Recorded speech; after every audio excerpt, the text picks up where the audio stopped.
Credit card use मत करो, अपने आप को कर्जे में मत डालो, जॉब करो, सिक्योरिटी चेज करो, बिजनेस मत करो, बहुत रिस्क है। पर हर्षद मेहता सेज, लाला रिस्क है तो इश्क है। क्या आपने कभी सोचा है कि धीरूभाई अंबानी के पास बड़ा बिजनेस करने के लिए पैसे कहां से आए? 1950s में उन्होंने अपना फर्स्ट मसालों का बिजनेस स्टार्ट करने के लिए कुछ पैसे बचाए थे, पर उन्हें कुछ और पैसों की जरूरत थी, तो उन्होंने अपनी वाइफ के भाई के साथ पार्टनरशिप करके थोड़े और पैसे रेज कर लिए और फिर धीरे धीरे कंपनी प्रॉफिटेबल हुई। लेकिन धीरूभाई को एक्सट्रीम कंपटीशन भी फेस करना पड़ी, so he decided to make a gutsy move by taking his company public. जनवरी 1978 में धीरूभाई अंबानी 58,000 मिडिल क्लास लोगों को कन्विंस करने में कामयाब हो गए, जहां पर उन्होंने 28 लाख शेयर्स को 10 रुपए की फेस वैल्यू से बिड किया था। सिंपल मैथ करें तो 28 lakh multiplied by 10 is equal to 2 crore 80 lakh. भाई साहब, 58 लाख लोग आप पर भरोसा करके आपको बैकअप करते हैं, तो आपने कभी सोचा है कि कितना प्रेशर होता होगा?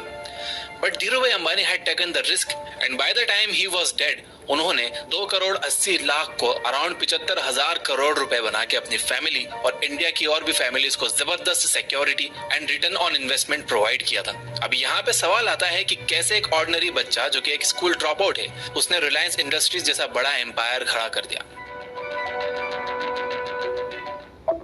ये समझना बड़ा जरूरी है कि क्यों अमीर और अमीर होते जा रहे हैं और गरीब होते जा रहे हैं। क्यों अमीर और गरीबों के बीच में एक्सट्रीम पोलैरिटीज है। क्यों 80% दौलत 20% लोगों के पास ही है। क्यों अमीर लोग काम करते करते अमीर भी बन जाते हैं और अपनी लाइफ भी एंजॉय कर पाते हैं, और क्यों गरीब लोग इतना फोकस्ड होकर पूरा दिन काम करके पैसा बचा के कंजूसी करने के बावजूद भी एक एवरेज मीडियोकर लाइफ ही जी पाते हैं। कौन सी ऐसी बातें हैं जो हमें नहीं पता है, जिसके कारण हमें स्ट्रगल करना पड़ती है? वेल, इसका आंसर रॉबर्ट कियोसाकी ने अपनी book why the rich get richer and rich dad poor dad में क्लियरली स्टेट किया है, जिसको अगर अच्छे से समझ के अपनी लाइफ में स्ट्रेटेजिकली अप्लाई करो तो आप भी अपनी ड्रीम लाइफ जी सकते हो। रॉबर्ट कियोसाकी के हिसाब से एक पुअर मिडिल क्लास और एक रिच आदमी में सिर्फ एक चीज का डिफरेंस होता है, विच इज एजुकेशन। और एजुकेशन का मतलब आपका फॉर्मल एजुकेशन नहीं, बल्कि फाइनेंशियल एजुकेशन।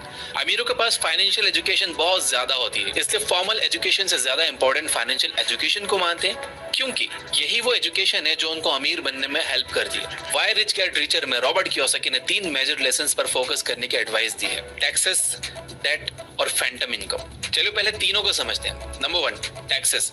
अमीर और गरीब के बीच में पैसों का मेजर डिफरेंस क्रिएट होता है टैक्सेस की वजह से। एक अमीर आदमी ज्यादा पैसे कमाने के बावजूद भी पुअर और मिडिल क्लास लोगों से कम टैक्सेस भरता है लीगली। अभी रिसेंटली मैं एक बड़े यूट्यूबर से मिला था, कमेंट में गेस करो कि वो कौन होंगे, और उन्होंने बातों बातों में मुझे बताया कि उन्हें 5 स्टार और 7 स्टार होटल्स में रहने का कोई शौक नहीं है, पर उनके फाइनेंशियल एडवाइजर्स कहते हैं कि ये सारे एक्सपेंसेस को ऑफिस के खर्चे पे दिखाएंगे तो उन्हें टैक्स रिडक्शन में काफी हेल्प मिलेगी। इस बात में कोई दो राय नहीं है कि टैक्सेस गरीब और मिडिल क्लास लोगों का एक मेजर चंक ऑफ इनकम खा जाता है। यूएसए के एक सर्वे के अकॉर्डिंग टैक्सेस उनके खर्चों की लिस्ट में टॉप 3 में आते हैं, जो कि उनकी इनकम का 21% ले लेते हैं। इसलिए अमीर जानते हैं कि अगर इनकम का बड़ा पोर्शन गवर्नमेंट को दे दिया तो वो मिडिल क्लास और गरीबों वाली लाइफ जिएंगे। तो सिंपल है, बिजनेस के नाम पे एक्सपेंसेस दिखाओ और अपना टैक्स बचाओ, क्योंकि गवर्नमेंट भी बिजनेस पे बहुत टैक्स कट करके इंसेंटिव प्रोवाइड करती है। यानी अगर आप जॉब कर रहे हो तो गवर्नमेंट को कोई मतलब नहीं है कि आपके बच्चे की स्कूल फीस गई है कि नहीं, आपके घर में खाना है कि नहीं, पहले टैक्स कट जाएगा आपकी सैलरी से, फिर आपको सैलरी मिलेगी। वहीं अगर आप बिजनेस कर रहे हो तो आप बिजनेस के नाम पे बहुत सारे एक्सपेंसेस दिखा सकते हो और लास्ट में जो अमाउंट बचता है उस पर ही टैक्स लगता है। फॉर एग्जाम्पल, मेरा एक फ्रेंड ने अभी बिजनेस के एक्सपेंस पे खुद के लिए एक आईफोन खरीदा, क्योंकि एज आई सेड गवर्नमेंट को चाहिए बिजनेसेस प्रॉस्पर करें और अपनी इकोनॉमी बूस्ट हो। इसलिए मेरे फ्रेंड ने पैसे भी बचा लिए और खुद के पर्सनल यूज के लिए फोन भी खरीद लिया। हुई ना एक win win situation create. The most important tools जिसका यूज करके रिच और वेल्दी होते जाते हैं और मिडिल क्लास और गरीब होते जाते हैं। बहुत लोग सोचते हैं कि वो लोग बिजनेस करेंगे, पर पैसे ना होने के कारण वो जॉब करके पैसे जमा तो करते हैं, बट कंफर्ट जोन में आ जाने के कारण फिर अपने बिजनेस के बारे में सोचते ही नहीं है। पर यही सेम लोगों को जब कार, घर, आईफोन जैसे चीजें लेने का मन होता है, तब ये लोग या तो लोन ले लेते हैं या फिर क्रेडिट कार्ड स्वाइप करके अपने लिए लाइबिलिटीज खरीद लेते हैं, वो भी हाई इंटरेस्ट रेट पर। देखा जाए तो फाइनेंस बड़ा ही सिंपल है, जो मेरे पॉकेट में पैसा डाले वो एसेट और जो मेरे पॉकेट से पैसा निकाले वो liability. Mukesh Ambani one of the richest man होने के बावजूद भी जियो के लिए 12,850 करोड़ का लोन उठाते हैं। क्यों? धंधे के लिए। अब धंधे और डेट में क्या रिलेशन? तो होता यूं है कि मिडिल क्लास लोग बैंक में अपने पैसे 4 से 5% के इंटरेस्ट पर रखते हैं और इन्हीं लोगों का पैसा एक रिच बिजनेसमैन 10 से 12% के इंटरेस्ट पर एज ए लोन उठाता है।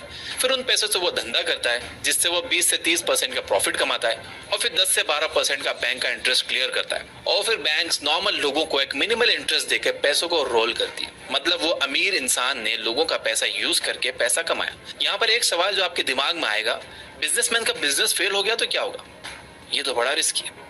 Well as I said earlier, risk है तो इश्क है। कल आप ऑफिस के लिए निकले, ट्रक ने उड़ा दिया, यू आर डेड। तो रोड पर चलना रिस्की है ना, फिर भी लोग रास्ते पर चलना बंद थोड़ी करते हैं, बस और ज्यादा अवेयर होकर चलने लगते हैं। वैसे ही आपको भी कैलकुलेटेड रिस्क लेके बिजनेस रन करना है। कैलकुलेटेड रिस्क पर मैंने पर्सनल चैनल पर एक वीडियो बनाई है, मैं आपको लिंक दे दूंगा, वो देख लेना। बिजनेस फेल हो गया तो क्या? कुछ नहीं, पहले तो बैंक्स आपसे पैसे रिकवर करने की ट्राई करेगी।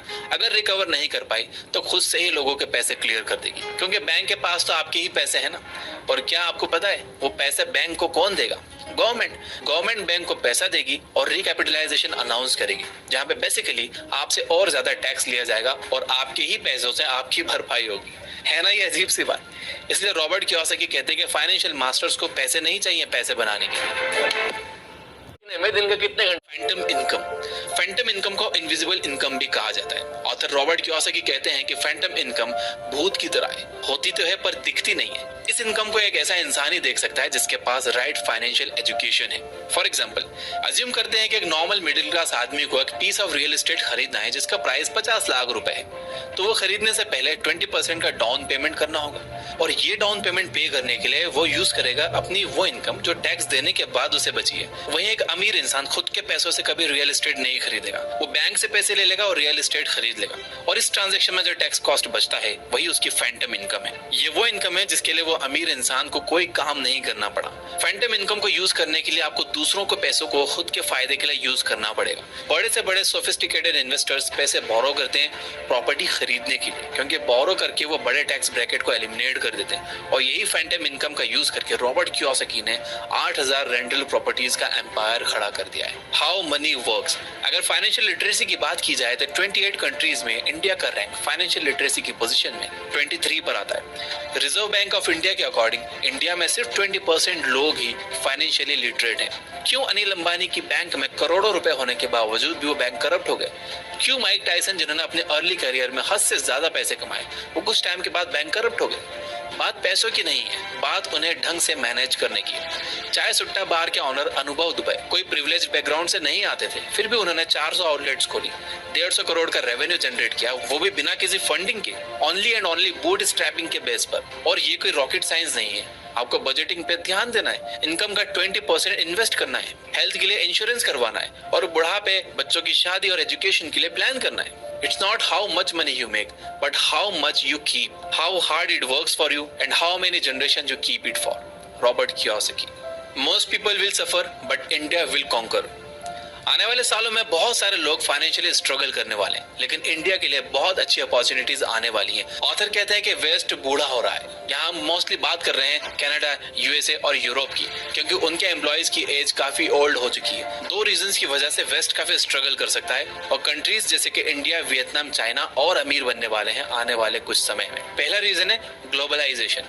जैसे कि आपको पता है कि वर्ल्ड इकोनॉमी काफी ग्लोबल हो चुकी है और कंपनीज डेफिनेटली वैसी कंट्रीज को चूज कर रही हैं जहाँ पे प्रोडक्शन फैक्ट्री सेट करना चीपर है और जहाँ पर लेबर भी काफी सस्ता है, जिस वजह से एशियन कंट्रीज एक बहुत बड़ा थ्रेट है दूसरी कंट्रीज को। और नंबर 2 है टेक्नोलॉजी।